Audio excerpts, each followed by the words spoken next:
Well, good morning, everyone, and thank you for joining us this morning for our T-level webinar for management and administration. And today we'll be looking at curriculum delivery and planning.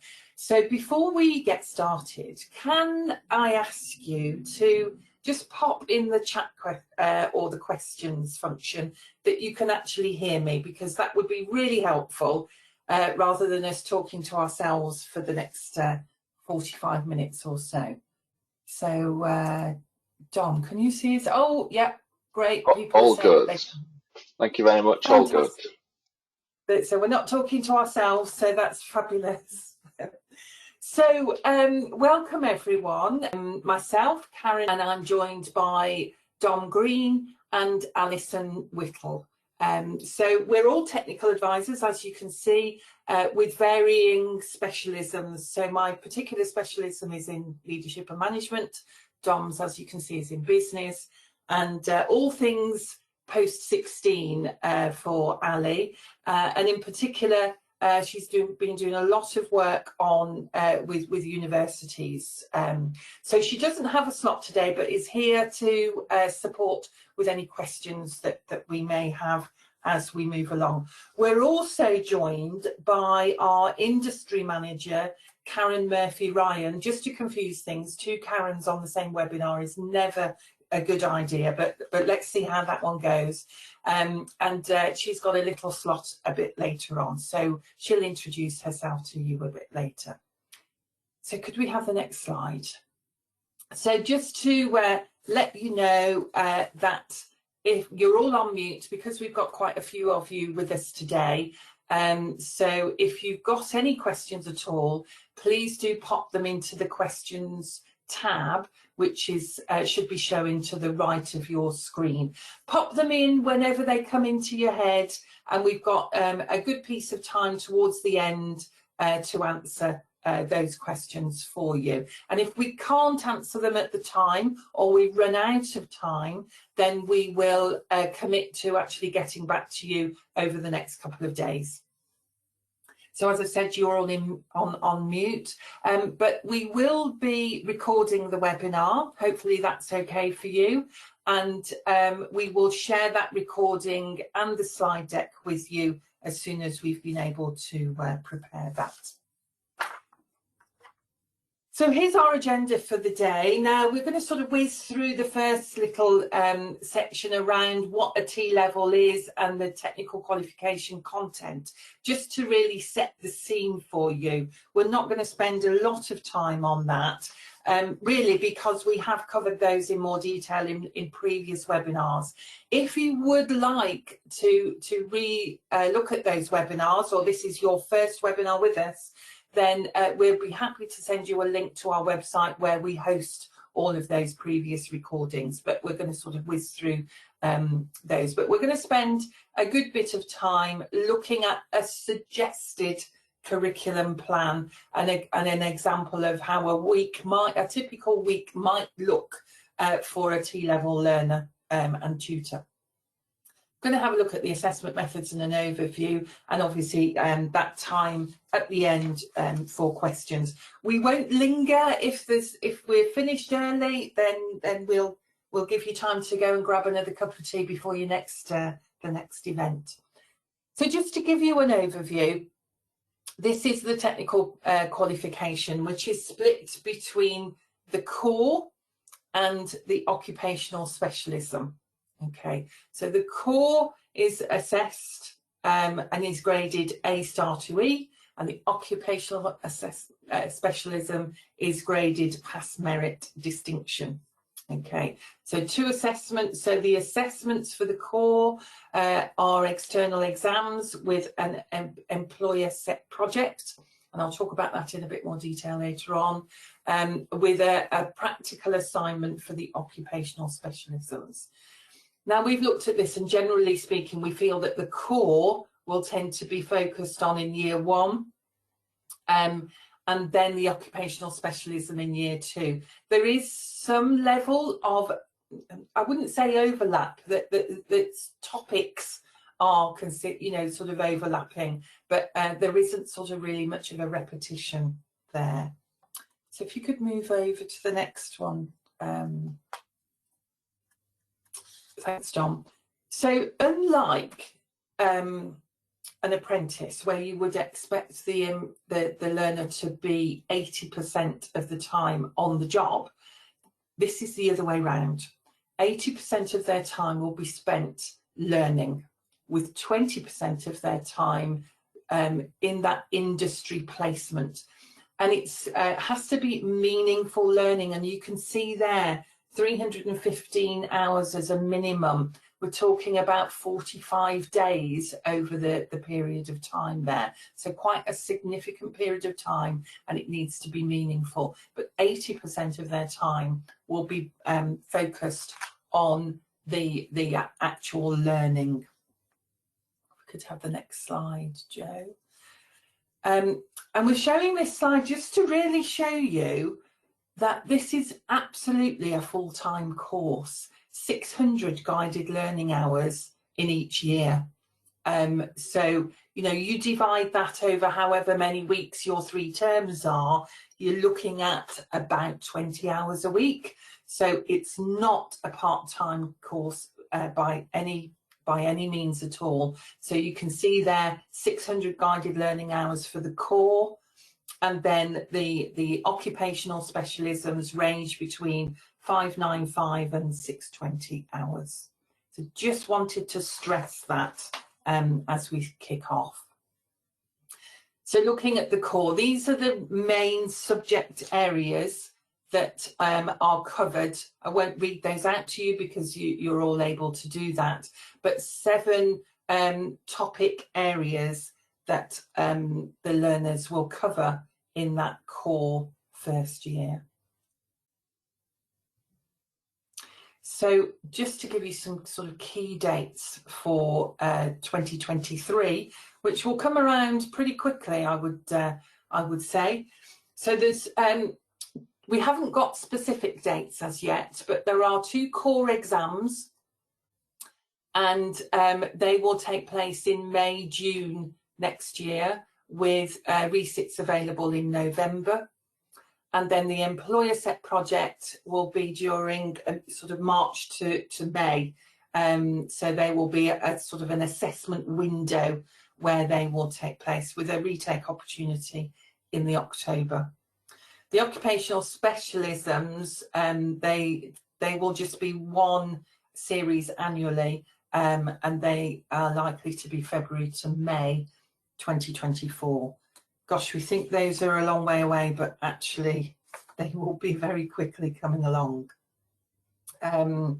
So what I'm going to do now is hand you over to the main event, really, for Dom to sort of take you through some mapping and some examples that we've thought maybe something for a discussion point with you. Dom, are you there? Many thanks, Karen. Yes, I am. Thank you. Okay. Morning, everybody. So we've not actually touched upon what the TQ covers at present, although Karen did highlight the fact that previously in many of the webinars that we've done, we have gone through this in some detail. So just to reiterate quickly, with regard to just the TQ, which is what the awarding organisation City and Guilds is responsible for, there is the core section, and then obviously the occupational specialism section. Like Karen mentioned, it's likely that the core should be delivered in the first year, with the occupational specialisms in the second year. Now, occupational specialisms, centres are to offer at least 1 specialism. It's entirely up to the centre how many they offer. We are seeing some centres offering 1 to learners. We're seeing some centres offering all 3. That choice is yours. But those specialisms are team leader management, business support, and business improvement. The specialisms themselves are assessed by a practical assignment within a window, like Karen just mentioned. And the specialisms themselves actually are linked to the occupational standards. So, for instance, the business improvement specialism is linked to the improvement technician apprenticeship standard. The team leadership management is linked to the level 3 team leader supervisor standard, and the business support is linked to the business administrator standard, all under the IFATE umbrella. So they do map really well. So the TQ is essentially what City and Guilds is responsible for. Now, what we're going to do here next is show you some screenshots of actually an Excel document that we've produced. We apologise first of all for the size of the screenshot because of the length of obviously the 30 weeks or 36 weeks within the year, etc. It's very difficult to see. So please just take a moment there to look at the key which we're going to use. So in green it's induction, core components, followed by external theory exams. Those are the ones that we need to be focusing on for the first year, and it'll become clearer as we look at the next spreadsheets. But we also need to consider the yellow occupational specialism, which is incorporating all three. However, it might be that you're just offering the one. Okay, so first of all, before we go into this, we must stress, like Karen said, this is a sample course delivery. You as a centre can scrap this completely. You can start again. You can take it on face value and literally run with it as it stands. This is not set in stone. You can obviously tweak it. It's important then to note that we are actually working towards the exam dates within the term. So what I mean within the first year. So what I mean by that is we are presuming that centres will put learners through their exams within the first window or the first exam date rather than the resit date. Now, not to confuse matters, but that's not a mandatory thing to do. You don't have to do that. What you could do is teach the core throughout the first year and then actually put them in for their exam for the first time in the retake window, which doesn't occur until September. However, this model is built on the fact that they are going to work towards the core and the core exams in the first year. Again, it's not set in stone, but something to bear in mind. So week 1, week 2, obviously you would have an induction, pretty standard practice. And we envisage then from week 3 that you may well want to start offering the core component throughout then that term. So this is based on 3 terms. We appreciate again that actually some centres offer a 3-term, it's based on 3 terms. However, some centres also offer a semester approach. So a bit like HEs would offer, they work on a 2-semester approach. Again, feel free to scrap this and produce it into a semester approach. It's entirely up to you as a centre. It is a sample, but this is based on 3 terms per year. So you'll see then that the core here is in solid orange, and that will start with week 3. You'll also notice then that the occupational specialism is in a faded yellow colour. Now the reason for that is there potentially could be overlap within the occupational specialisms and the core, and we've actually got a slide later on to say where potentially there could be some overlap. It's not as obvious as you might think. So if you want to start embedding that occupational specialism into certain key criteria of that core, you can do on an ad hoc basis. You might want to work out when you are delivering the key criteria for the core throughout the year, and then start looking at the occupational specialisms in preparation if you feel there is a natural overlap. So week 3 then, we're starting the core, and when you see fit, you may want to embed the occupational specialisms. Now, it's ongoing, obviously, so your core components then, bearing in mind there are 600 guided learning hours for a full year, would continue into term 2. You've then got to consider that the employer set project is based around the core key criteria. So there is 3 methods of assessment. There's 2 core exams and an employer set project. Now, we're not to get confused here with the employer set project terminology. The employer set project term does not link to the industry placement, and quite often centres do believe that when a learner starts their industry placement, the employer set project quite naturally would be set by their employer, and actually it's not the case at all. It's a term used to try and contextualise the core, the knowledge that's been gained. It's nothing to do with the industry placement. It's not set by the employer. It is set by City and Guilds. It's an externally set assessment. It's externally marked and moderated, etc. So it's purely coincidence that the name of the assessment is employer set project, and there's nothing to do with that industry placement at all. So with the employer set project being directly linked to the core, the employer set project is predicted to be a window, assessment window between March and May. So we're believing between around week 20 that window would open. So we're suggesting that from week 17, you might want to prep for that employer set project for 3 weeks, as well as continuing with the core component, because we've got to bear in mind as well that we've got the core exams to consider as well. Now, again, the occupational specialism is a blended yellow colour there, because where possible, you're continuing to embed if the specialism that you choose suits the core that you're delivering. So week 17, then you're prepping for the ASP, and week 20, you are that window is open then for the employer set project to start. Now, this is where it gets a little bit more complex, because around week 15, you potentially could start to offer an industry placement. The learners could go out on industry placement. And again, that's not without its own logistical problems. This, again, depends on how the industry placement is going to be offered. Is it going to be offered in a block? Is it going to be offered on a day release?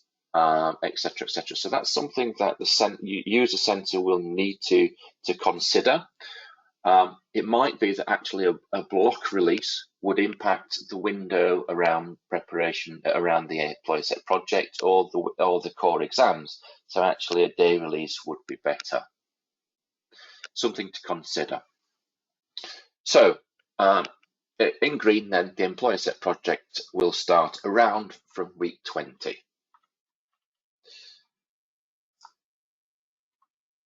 So on to term 3 then.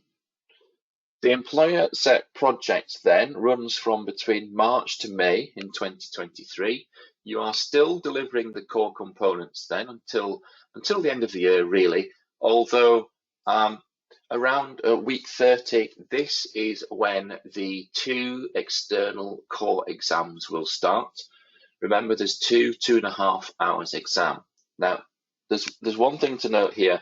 If a learner sits a core exam from week 30, if they choose the May to June series, they must sit them both. They cannot split the core exam up. So you cannot sit, say, core exam 1 in the May to June period and then sit core exam 2 in the retake window in, say, October. If you do one, you must do them both. So from week 30 then, this is when the core exams will start, which also means that the employer set project will have finished. So week 28, we envisage that employer set project assessment window to have finished. Meanwhile, you are starting to revise from, say, week 27 to week 29 for the week 30 for the core exams. And of course, a busy period, because you are, where possible, if it sees fit, potentially mapping into the occupational specialism if they fit to the core, only if they fit. However, a hybrid method of delivery would be better for this particular qualification. Meanwhile, the learner is still on potentially, say, a 1-day release doing their industry placement, their meaningful 1 day a week industry placement. Again, that's just a sample for 1 day a week. It might be that you decided on a block session for industry placement. It might be that you decided that learners are going to do it during holiday periods such as Easter time or over the summer period. That is allowed. So that then is a sample course delivery for year 1 over a 3 over 3 terms rather than a semester approach. So on to year 2 then, term 1. You can see first of all that the core has stopped being delivered for obvious reasons. However, should the learner need a resit within the external theory exams, this would be between the resit window or the resit assessment period between week 9 and week 12.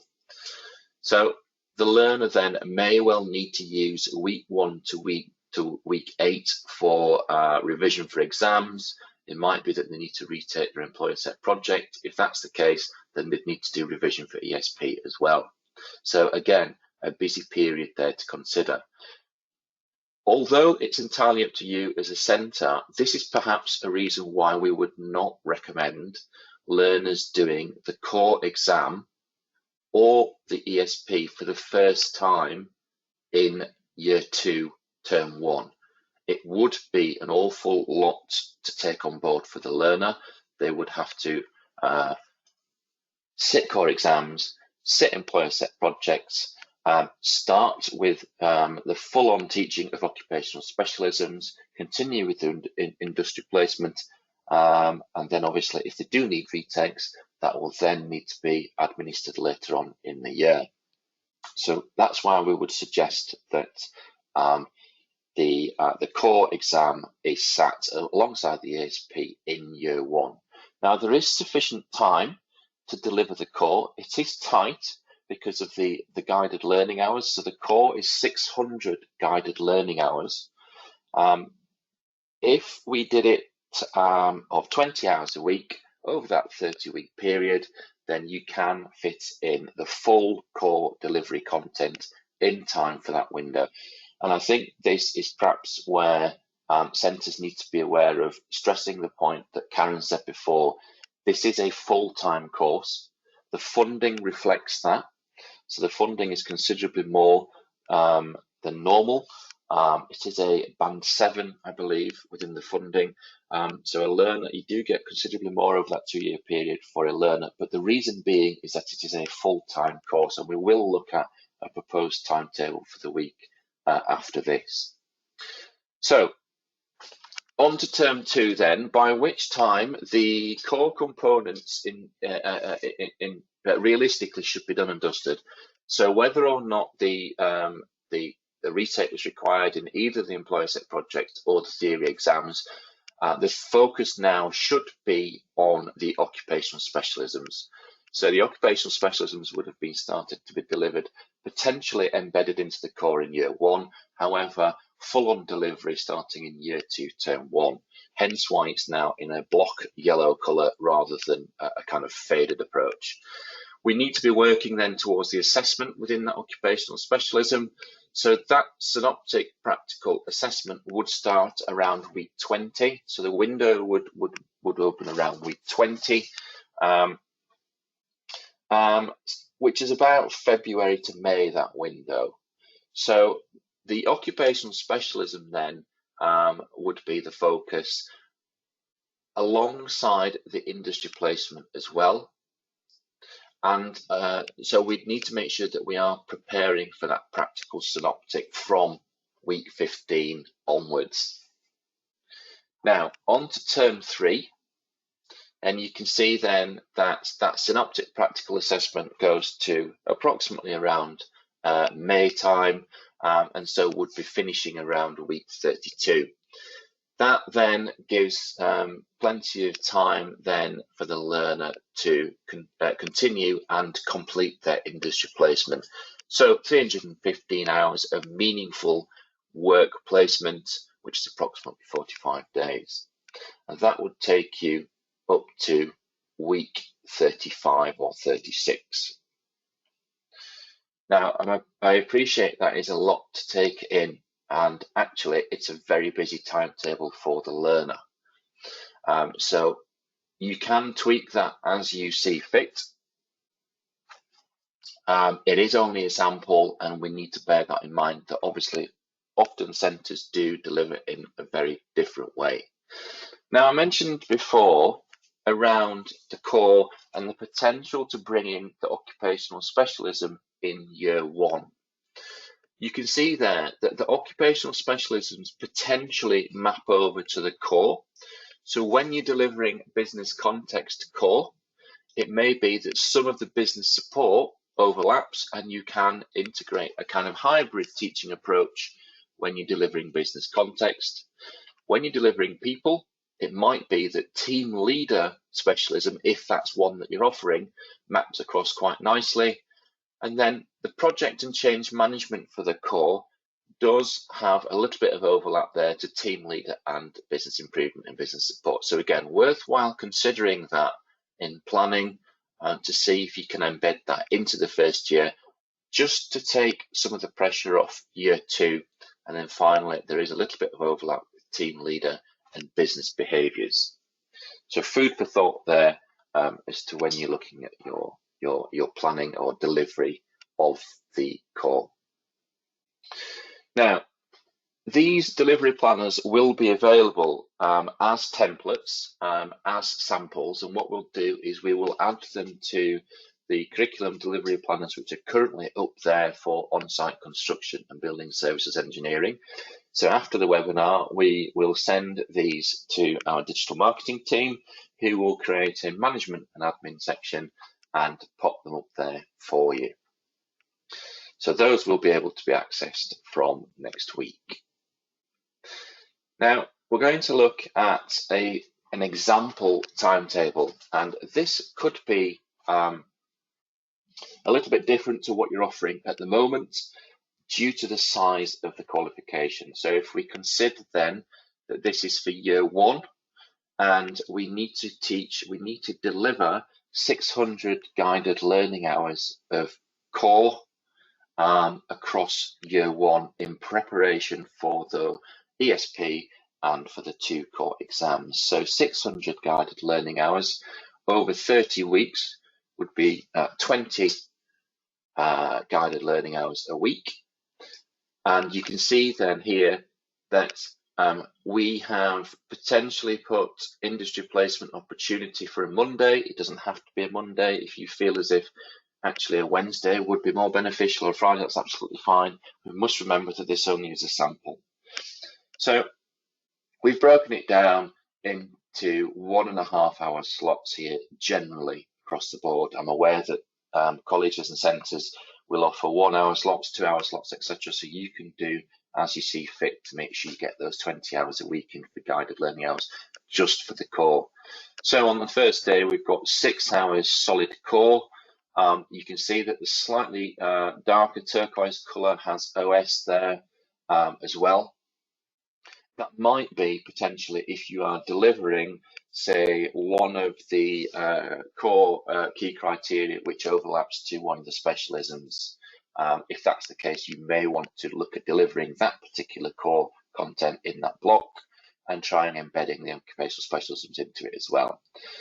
So if you look on the right hand side of the column, then you will be able to see the total hours there. And we have 6 hours on Tuesday, 6 hours on a Wednesday, which is 12. We've got 3 hours on a Thursday, which is linked to core, TQ, and then 5 hours on a Friday, which brings us up to 20 hours for your core. Of course, that is just the core. You need to also ensure that you've got your pastoral support in there. It might be that you've got functional skills, maths and English, digital functional skills, whatever it is that you are to upskill the learner in those areas. And of course, self-study time. So it is a bit of a different timetable to normal, hence the stressing of the full-time qualification here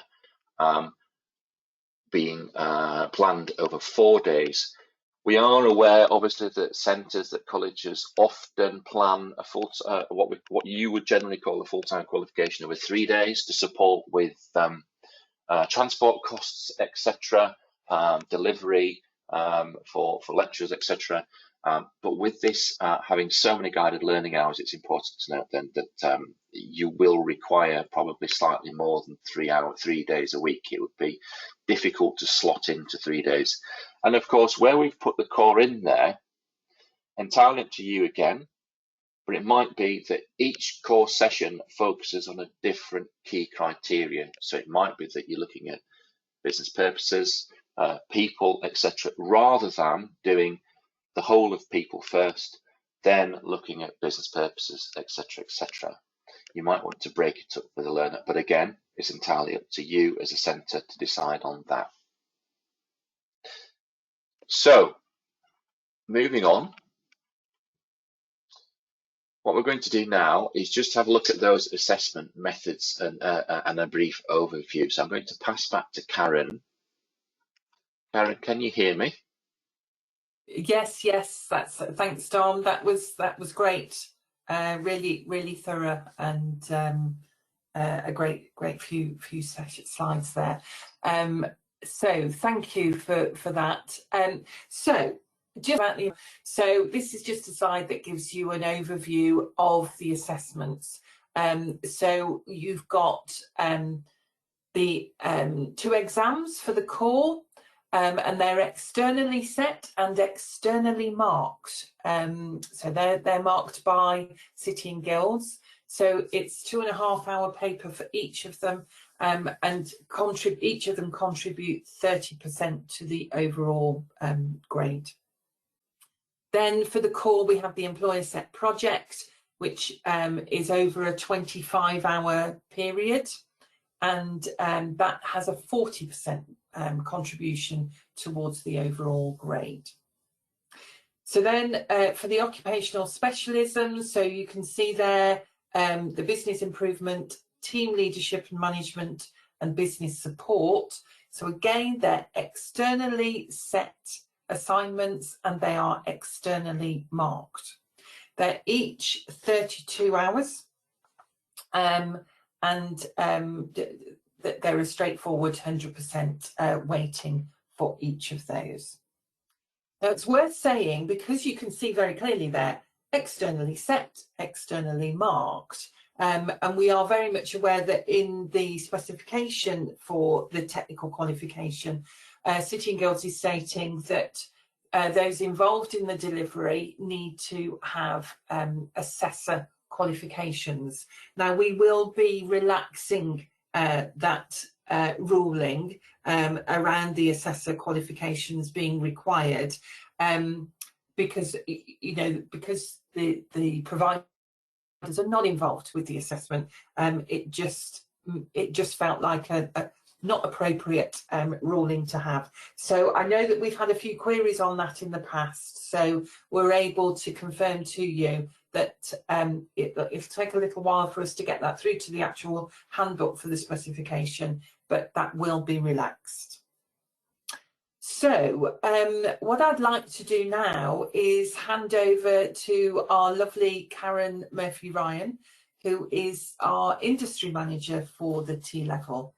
Karen, are you there? Yes, I'm here. Can you hear me?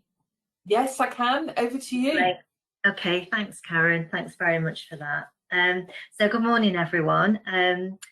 Obviously, I'm Karen Murphy-Ryan. I'm an industry manager at City and Guilds, and my focus has been specifically on the T-level, the management and administration, and I've been responsible for engaging in the development process of the T-level, the technical qualification, and the employers have been working with us to validate that from this and that they would employ young people and valuable.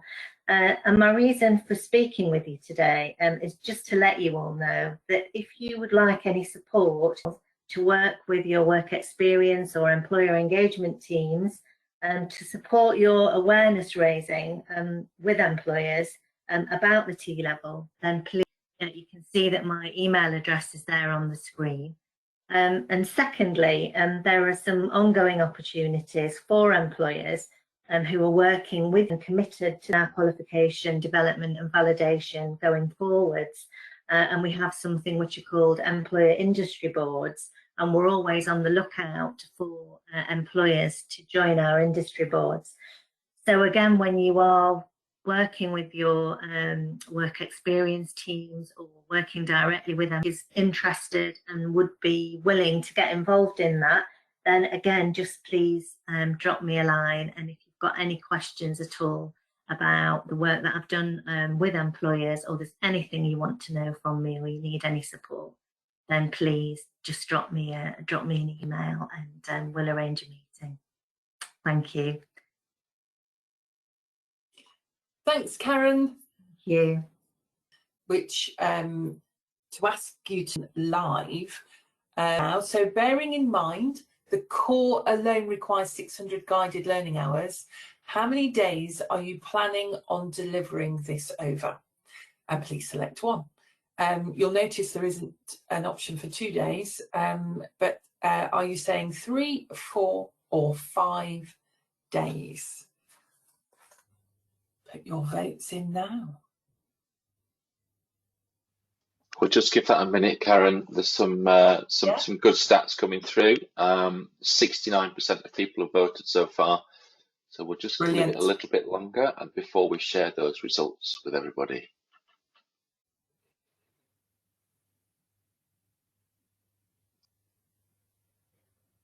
What are we up to now, Dom? We're up to 72%. It is settling, so we will. It's still on the rise, 76%. Okay, we can get an approximate, some approximate figures there. So what I'll do is I will close the poll now. So the responses there are that no centres are going to offer this over 3 days, that 86% of centres are going to offer it over 4 days, and 14% are actually going to offer it over 5 days.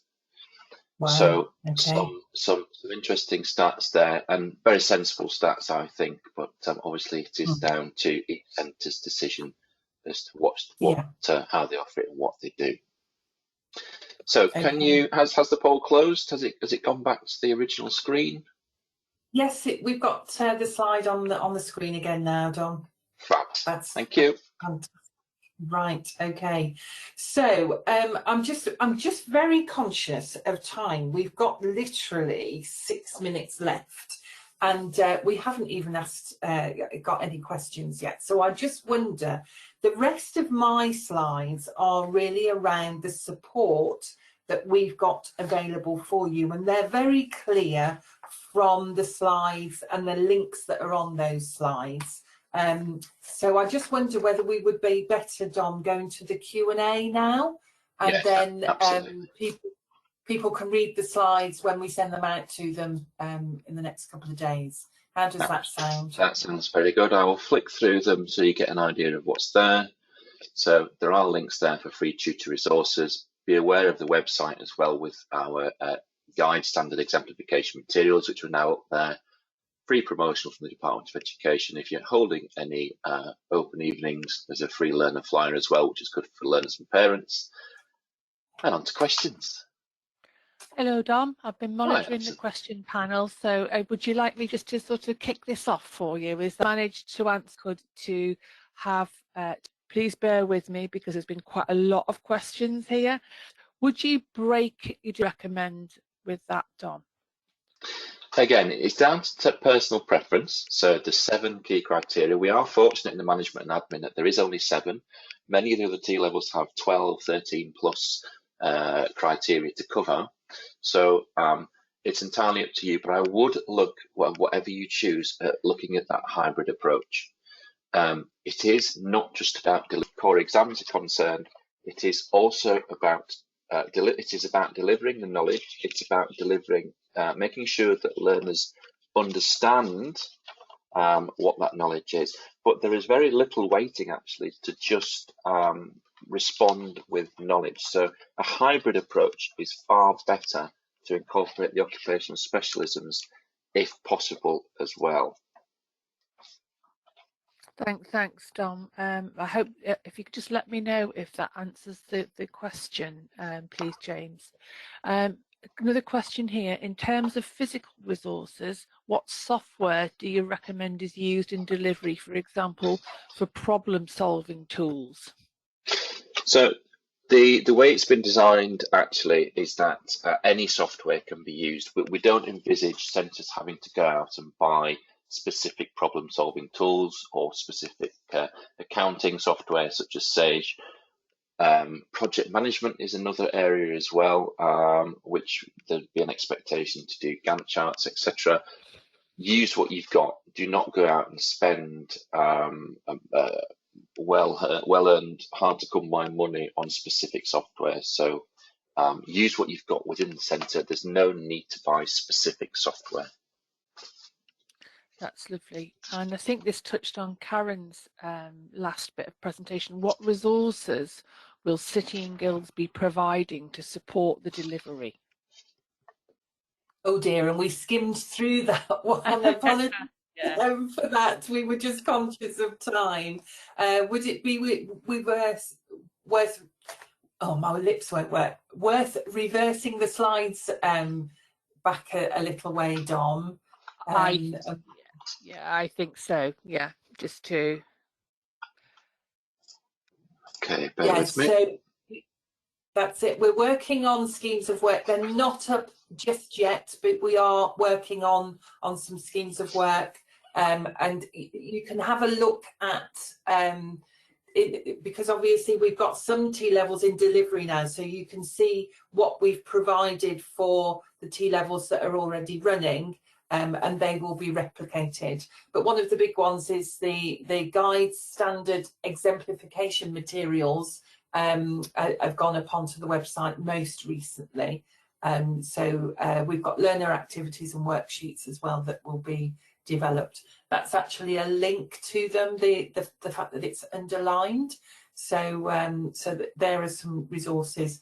We're aware that Hodder will be producing a textbook, but we're not 100% clear on when that will be available. We don't think it will be available ready for September. We've got the next slide. I mean, these aren't sort of specific delivery materials, but we've got promotional materials here from the DFE, and also this is really useful learner flyer. That's the title there is a hyperlink to it as well, so you can download that and share it with some of your events where you're sort of your open days, so that people can get an understanding, parents in particular, I would imagine, to understand what the T-level is and what our offer is. Does that answer your question? I think I'm just monitoring these. There's been quite a lot of questions here, so I've been kept very busy in the background here. There's another question that I have sent a link to, and it was asking, please can you confirm the band funding for the T-level? So what I've done is I've put a link in the answer there to the government website where you can see how the T-levels are funded, because we understand that there has been some movement within that, but obviously that's out of our, that's not within our gift. That's where obviously directed by the department and institute where funding is concerned. I'm just looking at everything else, so bear with me. Here is another. So yes, it does answer the question, but will there be a textbook? I know you have a little bit of information on this, Dom. That's right, yeah, like Karen mentioned previously, there will be a publication from Hodder. It will accompany to us. They are looking around Christmas time at this moment. Once we hear further dates, we will be able to confirm. We appreciate that for the first year, you know, you are starting in September, and that if this isn't available till Christmas, it's not ideal. But you almost, we must also remember that the specification was not signed off until quite late by IFATES, until just before Christmas, and so obviously it takes time to produce such publications. So we are hoping that it will be around for the second term next year. Thank you.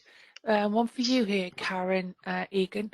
Would you recommend the ILM materials and videos to go with the T-levels?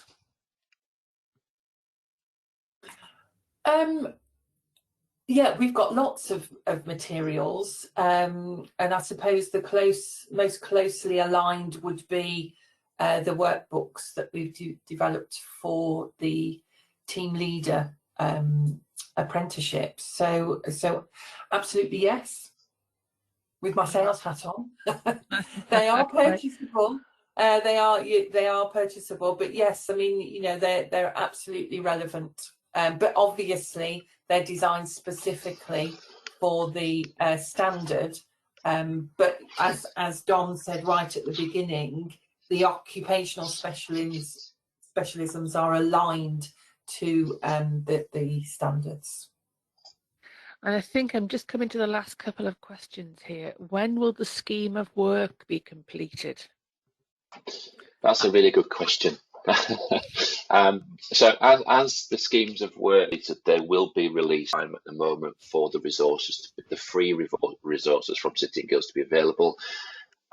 However, when you are thinking about delivering core in September, a lot of the core is around the knowledge aspect of business, so the principles of business, etc. The principles of business don't necessarily change, and so what you're delivering now, the courses that you've got, adapt them to suit, and you will be for the T level. It's and evaluating that needs to be considered. Use what you've got at the moment, and then when you do get the free resources, you can slot in those resources into the schemes of work, etc., that when they come available. And just leading on from that, the last couple, work to check. Right for another, as long as the content is in there, and you are making sure that you've got sufficient guided learning hours per criteria, then it should be okay. I mean, you can feel free to send it to me. I'll have a quick glance at it. However, you must also remember that who are going to deliver it. So I won't mention referring to the ESP rather than the EPQ. The question is the EPQ given its own guided learning hours, or are they included in the core guided learning hours? Can I just ask, are you referring to the outside of the T level? Yes, it's the ESP. Thank you for that. It has got its own guided learning hours. Sorry, do you want to carry on with that Dom? Sorry, I've nearly took over as usual. Feel free. Feel free. The exams out, they will be between 2 and 2.5 hours long, depending. I don't know what the business and admin, management and admin one is. And the ESP is a series of tasks that are all given times to do. So you'll be given, on average, there are about 17 hours in completion, and each task is broken down into between 1 hour and 6 hours. Is that okay, Dom? I'm not familiar with the ESP yet. The ESP, I think, is 25 hours off the top of my head. Yeah, yours is quite a large one then, isn't it? Yeah. So there are aspects of the ESP that do actually answer myself, because it only came up yesterday. Is the ESP completed in exam conditions? It is completed under supervised conditions, which is not the same as exam conditions. Therefore, the tutors will be able to supervise the ES, which obviously are not the same as JCQ guidelines under theory exam conditions. Does that answer that question okay? If you could just let me know, please. Okay, I've done that. That's it. I think that's the end. There was a lot of questions here, so well, perhaps we'll share those with everyone afterwards, because I'm conscious we're almost over. So would that be a good way to end? Yeah. I think we should make an FAQ document. I'll do an we'll add those to the FAQ documents on the website, and that's fun. Okay. Well, thank you everyone for your engagement today and for asking all your for us to